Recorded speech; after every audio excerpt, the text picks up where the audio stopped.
ഇന്ന് നമ്മള് വലിയൊരു മൂടിപ്പാത്രം തയ്യൽ മെഷീനിൽ വെച്ചിട്ട് ഒരു അടിപൊളി ടെക്നിക്കാണ് ചെയ്യാൻ പോകുന്നത് കേട്ടോ. ഇത് ഞാനിവിടെ എന്റെ വീട്ടിലുള്ള ഏറ്റവും വലിയൊരു മൂടിപ്പാത്രമാണ് എടുത്തിരിക്കുന്നത്.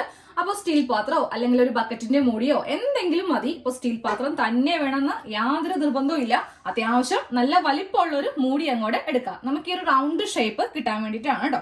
അപ്പൊ നമുക്ക് ആദ്യമായിട്ട് വേണ്ടത് ഇതുപോലത്തെ ഒരു കഷ്ണം ക്യാൻവാസ് ആണ്. അപ്പൊ ക്യാൻവാസ് വീട്ടിലില്ലെങ്കിൽ പഴയ ഒരു ചാക്കില്ലേ, അരിച്ചാക്കിന്റെ ഒരു കട്ടിയുള്ള ഭാഗമാണെങ്കിലും മതി. അപ്പൊ ഞാൻ ചുരിദാറിന്റെ നെക്കിലൊക്കെ ചെയ്യാൻ വേണ്ടിയിട്ട് എടുക്കുന്ന ക്യാൻവാസ് ആണ് എടുത്തിരിക്കുന്നത്. മീറ്ററിന് 15 രൂപയാണ് ഇതിന്റെ വില. ഇതിപ്പോ ഒരു 1/4 മീറ്ററോളം എടുത്തിട്ടുണ്ട്. അപ്പൊ നമുക്ക് ആദ്യമേ ഇതിന്റെ പുറത്തേക്ക് ഇതൊന്ന് വെച്ച് കൊടുത്തിട്ട് ഈ ഒരു ഷേപ്പിലൊന്ന് കട്ട് ചെയ്തെടുക്കാം. ഫസ്റ്റ് നമുക്ക് ഒരു പേന വെച്ചിട്ട് ഒന്ന് റൗണ്ട് ഷേപ്പ് ഒന്ന് വരച്ചു കൊടുക്കാം. ഇതുപോലെ നല്ല കറക്റ്റ് റൗണ്ട് ആയിട്ട് നമ്മളൊന്ന് വരച്ചു കൊടുത്തിട്ടുണ്ട്. ഇതൊന്ന് കട്ട് ചെയ്തെടുക്കാം. അപ്പോൾ ഇതിന്റെ മീതെ നമ്മൾ വരച്ചു കൊടുത്തിരിക്കുന്ന ആ ഒരു ഭാഗത്ത് വെച്ചിട്ട് വേണം കട്ട് ചെയ്യാനായിട്ട്. അപ്പൊ നമ്മള് ഒരു ക്യാൻവാസിന്റെ കഷ്ണം ഇങ്ങനെ ഒന്ന് റൗണ്ട് ഷേപ്പിൽ കട്ട് ചെയ്തെടുത്തിട്ടുണ്ട്. അപ്പൊ ചാക്കാണ് എടുക്കുന്നതെങ്കിൽ ആ ചാക്കിന്റെ മീതെ വെച്ചിട്ട് ഇങ്ങനെ ഒന്ന് റൗണ്ട് ഷേപ്പിൽ കട്ട് ചെയ്തെടുത്താലും മതി. ഇനി നമുക്ക് വേണ്ടത് 2 കഷ്ണം തുണിയാണ്. അപ്പൊ നമ്മുടെ വീട്ടില് ഒത്തിരി കട്ട് പീസ് നമുക്ക് ഉണ്ടാവും.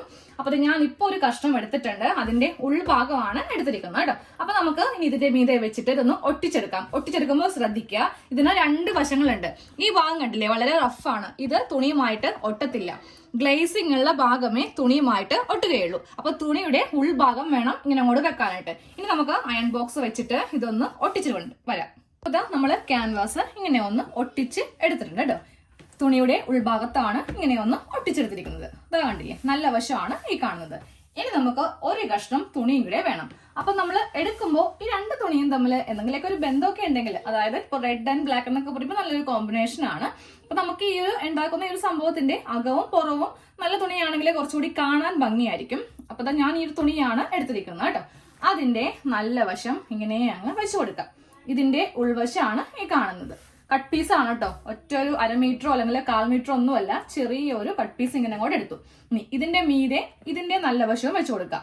2 തുണിയുടെയും നല്ല വശങ്ങൾ തമ്മിൽ വെച്ച് കൊടുത്തിട്ട് നമുക്ക് റൗണ്ട് ഷേപ്പിൽ ഒന്ന് സ്റ്റിച്ച് ചെയ്യണം. എന്നിട്ട് ബാക്കിയുള്ളതൊക്കെ കട്ട് ചെയ്ത് കളയാം. നമ്മള് ഇതൊന്ന് സ്റ്റിച്ച് ചെയ്യാൻ നേരത്ത് ഇവിടെ നിന്ന് ഇങ്ങനെ അങ്ങ് തുടങ്ങി ഇവിടം വരെ കൊണ്ടുവന്ന് നിർത്തുക. ഇത്രയും ഭാഗം നമുക്ക് സ്റ്റിച്ച് ഒഴിച്ചു വിടണം കേട്ടോ. നമ്മൾ ഇവിടെ നിന്ന് സ്റ്റിച്ചിങ്ങിന് തുടങ്ങാൻ പോവാണേ. അപ്പോൾ സ്റ്റിച്ച് ചെയ്യുമ്പോൾ ഈ ക്യാൻവാസിന്റെ തൊട്ട് താഴെ വെച്ച് വേണം തയ്ക്കാനായിട്ട്. ഒരിക്കലും ഇതിന്റെ മീതെ വെച്ച് തയ്ക്കരുത്. തൊട്ട് താഴെ വെച്ച് തയ്ക്കുകയും വേണം. തുടങ്ങുമ്പോൾ സ്റ്റാർട്ടിട്ട് വേണം, അതായത് ഒന്ന് കെട്ടിട്ട് വേണം തുടങ്ങാനായിട്ട്. അതുപോലെ ഇതിന്റെ എൻഡിലും ഒന്ന് കെട്ടിട്ട് കൊടുക്കുക. ഇല്ലെങ്കിൽ നമ്മൾ ഇതിൽ കൂടെ നല്ല വശം എടുക്കുമ്പോൾ ഉണ്ടല്ലോ, ഈ സ്റ്റിച്ച് അഴിഞ്ഞഴിഞ്ഞു പോകും. അത് ഒഴിവാക്കാൻ വേണ്ടിയിട്ടാണ് നമ്മളിങ്ങനെ ചെയ്യുന്നത്. ഇനി റൗണ്ട് ചെയ്തങ്ങോട്ട് തയ്ച്ച് എടുക്കാം. അവസാനം തയ്ച്ചെത്താറായി. അപ്പോഴും ഇങ്ങനെ അങ്ങോട്ട് കെട്ടിട്ട് വേണം നിർത്താനായിട്ട്.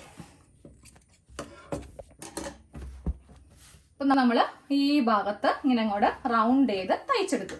ഇനി ഇതൊന്ന് കട്ട് ചെയ്ത് മാറ്റാം കേട്ടോ. കട്ട് ചെയ്യുമ്പോൾ പറ്റിയ വെച്ച് കട്ട് ചെയ്യരുത്. ഒരു 1/4 ഇഞ്ച് സീം അലവൻസ് വെച്ച് വേണം നമുക്കിങ്ങനെ ഒന്ന് കട്ട് ചെയ്ത് അങ്ങോട്ട് എടുക്കാനായിട്ട്. നമ്മൾ ഇങ്ങനെ അങ്ങോട്ട് റൗണ്ട് ചെയ്ത് സ്റ്റിച്ച് ചെയ്തെടുത്തിട്ടുണ്ട്.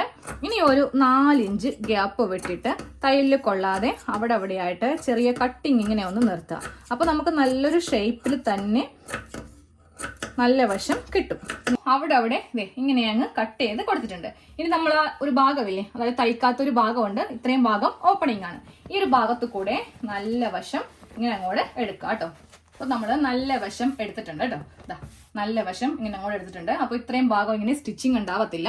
അപ്പൊ നമുക്ക് ഇവിടെ ഒന്ന് ഫിനിഷ് ചെയ്യാം. ആദ്യമേ തുണി ഇവിടെ ഇങ്ങനെ മടക്കി വെക്കാം. അതിനുശേഷം ഈ ഭാഗത്തും ഇങ്ങനെ അങ്ങ് മടക്കി വെച്ച് കറക്റ്റ് ലെവലിൽ തയ്ച്ചു കൊടുക്കുക. തയ്ക്കുമ്പോൾ ഈ റൗണ്ട് ഫുള്ളായിട്ട് അങ്ങോട്ട് തയ്ക്കും. അപ്പോൾ നമ്മൾ റൗണ്ട് ആയിട്ട് ഇങ്ങനെ അങ്ങ് തയ്ച്ചു കൊടുത്തിട്ടുണ്ട്. ഈ ഭാഗം ഓക്കെ ആക്കിയിട്ടുണ്ട്, ഈ ഭാഗവും ഓക്കെ ആയിട്ടുണ്ട്. ഇനി നമുക്ക് ചെയ്യേണ്ടത് റൗണ്ട് ഷേപ്പ് അല്ലേ, കറക്റ്റ് ഇങ്ങനെ അങ്ങോട്ടൊന്ന് മടക്കി എടുക്കാം കേട്ടോ. മടക്കി എടുത്തിട്ട് ജസ്റ്റ് ഒന്ന് ഇങ്ങനെ പ്രസ് ചെയ്ത് കൊടുക്കാം. അപ്പൊ നമുക്ക് ഇതിന്റെ സെന്റർ ഇപ്പോൾ കിട്ടിയിട്ടുണ്ട്. ഇതാണ് ഇതിന്റെ സെന്റർ. ജസ്റ്റ് ഞാൻ ഇവിടെ ഇങ്ങനെ ഒന്ന് മാർക്ക് ചെയ്ത് കൊടുത്തിട്ടുണ്ട്. അതിനുശേഷം നമുക്ക് ഇങ്ങനെ ഒന്ന് മടക്കി കൊടുക്കാം. അതായത് നമ്മളിപ്പോൾ ഈ മാർക്ക് ചെയ്തെടുത്ത ഈ 2 സെന്ററും കൂടെ വെച്ചിട്ട് ഇവിടെ ഒന്ന് മാർക്ക് ചെയ്യാം. അതായത് ഈ 2 ഭാഗത്ത് ഒന്ന് മാർക്ക് ചെയ്ത് കൊടുക്കാം കേട്ടോ. ഇപ്പൊ നമുക്ക് ടോട്ടലായിട്ട് 4 മാർക്കിങ് കണ്ടോ 4 മാർക്കിങ് ഇങ്ങനെ അങ്ങോട്ട് കിട്ടിയിട്ടുണ്ട്. ഇനി നമുക്ക് ചെയ്യേണ്ടത് ഈ 2 മാർക്കിങ് കൂടെ ഒരുമിച്ച് വെക്കാം. ഇവിടെ കിട്ടാൻ വേണ്ടിയിട്ടാണ്. അപ്പൊ നമുക്ക് ജസ്റ്റ് ഇങ്ങനെ ഒന്ന് പ്രസ് ചെയ്യാം, എന്നിട്ട് നിവർത്തിയിട്ട് ഇവിടെ ഒരു മാർക്കിങ് കൊടുക്കാം. അതുപോലെ തന്നെ വീണ്ടും ഈ 2 മാർക്കിങ് വെച്ചിട്ട് നമുക്കൊന്ന് മാർക്ക് ചെയ്ത് കൊടുക്കാം. അപ്പൊ ഇതുപോലെ ഈ ഭാഗത്തും ഒന്ന് ചെയ്തെടുക്കാം കേട്ടോ. നമ്മള് എല്ലാ ഭാഗത്തും ഇങ്ങനെ അങ്ങോട്ട് മാർക്ക് ചെയ്ത് കൊടുത്തിട്ടുണ്ട്. ഇനി നമുക്ക് ചെയ്യേണ്ടത്, അപ്പൊ നമ്മൾ ഓരോ മാർക്കിങ്ങും ചെയ്യുമ്പോണ്ടല്ലോ അതാ ഇങ്ങനെയാണ് ഇരിക്കുക കേട്ടോ. സ്ട്രെയിറ്റ് ലൈൻ ആയിട്ടായിരിക്കും നമുക്ക് ഓരോ മാർക്കിങ്ങും കിട്ടുക. സെന്ററും അതുപോലെ ഇതിന്റെ ഓരോ ഭാഗത്തും ഇങ്ങനെ അങ്ങോട്ട് നമ്മൾ മാർക്ക് ചെയ്ത് കൊടുത്തിട്ടുണ്ട്. ഇനി നമുക്ക് ഇതിൽ ഒരു 2.5 ഇഞ്ചാണ് ലെങ്ത് വേണ്ടത്. ഈ ലെങ്ത് മാർക്ക് ചെയ്യുമ്പോൾ ഇതാ കറക്റ്റ് ഇങ്ങനെ അങ്ങോട്ട് വെച്ചിട്ട് വേണം ഒരു സ്ട്രെയിറ്റ് ലൈൻ നമുക്ക് ഇവിടെ ഒന്ന് വരച്ചു കൊടുക്കാനായിട്ട്. സെയിം അത് തന്നെ ഇവിടെ 2.5 ഇഞ്ച്, ഓരോ ഭാഗത്തും 2.5 ഇഞ്ച് വെച്ച് നമുക്കൊന്ന് മാർക്ക് ചെയ്ത് കൊടുക്കാം. 2.5 ഇഞ്ച് വെച്ചിട്ട് നമ്മൾ ഇങ്ങനെ അങ്ങ് എല്ലായിടത്തും മാർക്ക് ചെയ്ത് കൊടുത്തു. ഇനി നമ്മളിതും തയ്ക്കാൻ പോവാം കേട്ടോ. അപ്പൊ നിങ്ങൾക്ക് വേണമെങ്കിൽ ഇവിടെ വേണമെങ്കിൽ മാർക്ക് ചെയ്യാം. രണ്ടും നല്ല തുണി ആയതുകൊണ്ട് ഏത് ഭാഗത്ത് വേണമെങ്കിലും മാർക്ക് ചെയ്യാം. ഇനി നമ്മളിത് തയ്ക്കുമ്പോൾ ശ്രദ്ധിക്കാം. ഇതിങ്ങനെ മടക്കി അങ്ങോട്ട് എടുക്കാം. എന്നിട്ട് ഒരു 1/2 ഇഞ്ച് വ്യത്യാസത്തിലാണ് നമുക്ക് തയ്ക്കേണ്ടത്. നമ്മൾ ബ്ലൗസിന്റെ ഒക്കെ ടക്സ് തയ്ക്കത്തില്ലേ, ആ ഒരു മോഡലിലാണ് തയ്ക്കുന്നത് കേട്ടോ. കെട്ടിട്ട് വേണം സ്റ്റാർട്ട് ചെയ്യാൻ വേണ്ടിയിട്ട്. എന്നിട്ട് ഇങ്ങോട്ടേക്ക് ഈ ഒരു ഷേപ്പിൽ തയ്ച്ചങ്ങോട്ട് നമുക്ക് എടുക്കാം. അതും ഒന്ന് കെട്ടിട്ട് ഇങ്ങനെ അങ്ങോട്ട് നിർത്തുക. കണ്ടില്ലേ, ഒരു ചെറിയ വി ഷേപ്പിലാണ് നമ്മൾ തയ്ച്ചു കൊടുത്തിരിക്കുന്നത്. ഇതുപോലെ എല്ലാം ഒന്ന് നമുക്ക് തയ്ച്ച് എടുക്കാം. അപ്പൊ അതെ എല്ലാ ഭാഗത്തും ഇങ്ങനെ അങ്ങ് ഒരു 1/2 ഇഞ്ച് വെച്ചിട്ട് കെട്ടിട്ട് കൊടുക്കാം കേട്ടോ. ഇല്ലെങ്കിൽ സ്റ്റിച്ച് എല്ലാം അഴിഞ്ഞു പോകും. താഴെയും കൊടുക്കാം, മുകളിലും കൊടുക്കാം. ഇങ്ങനെ അങ്ങോട്ട് നമ്മൾ തയ്ച്ച് ഈ ഒരു ഷേപ്പിലാണ് ഇപ്പോൾ തയ്ച്ചു കൊടുത്തിരിക്കുന്നത്.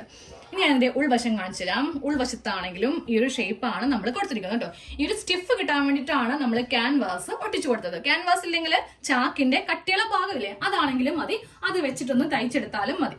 അപ്പൊ എങ്ങനെയുണ്ട്, അടിപൊളിയല്ലേ? അപ്പൊ നമുക്ക് ഫ്രൂട്ട്സ് വെക്കാം. ഇനി അതും അല്ലെങ്കിൽ നമുക്ക് നൂല് വേണമെങ്കിൽ ഇട്ട് വെക്കാം. ഇപ്പൊ നമ്മുടെ വീട്ടില് ഇഷ്ടം പോലെ തയ്ക്കുന്നവരുടെയൊക്കെ വീട്ടില് പ്രത്യേകിച്ച് നൂല്, കേസ്, ബോബിൻ കുറെ ഉണ്ടാവും അല്ലെ. അപ്പൊ നമുക്ക് നൂല് വേണമെങ്കിൽ നൂലിട്ട് വെക്കാം. ഇതാ കണ്ടില്ലേ, നല്ല ഭംഗിയായിട്ട് ഇങ്ങനെ അങ്ങോട്ട് ഇരുന്നോളും. ഇനി അതും അല്ലെങ്കിൽ നമുക്ക് ഫ്രൂട്ട്സ് ഒക്കെ വെക്കാൻ വേണ്ടി പറ്റും. അപ്പൊ നമുക്ക് ഫ്രൂട്ട്സ് ഒക്കെ ഡൈനിങ് ടേബിളില് ഫ്രൂട്ട്സ് ഒക്കെ വെക്കാൻ വേണ്ടിയിട്ടും ഈ ഒരു തുണി വെച്ചിട്ടുള്ള ഈ കുഞ്ഞി സംഭവം നമുക്ക് എടുക്കാം കേട്ടോ.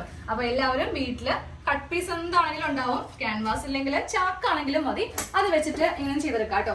അപ്പൊ കുറച്ചുകൂടി വലിയ മുടിയാണെങ്കിൽ നമുക്ക് കുറെ കൂടി ഫ്രൂട്ട്സ് ഇതിൽ വെക്കാം. ഞാനപ്പോ ഒരു ചെറിയൊരു സൈസിലാണ് ചെയ്തെടുത്തിരിക്കുന്നത് കേട്ടോ. അപ്പൊ നിങ്ങൾ തീർച്ചയായിട്ടും ഒന്ന് ട്രൈ ചെയ്ത് നോക്കാം.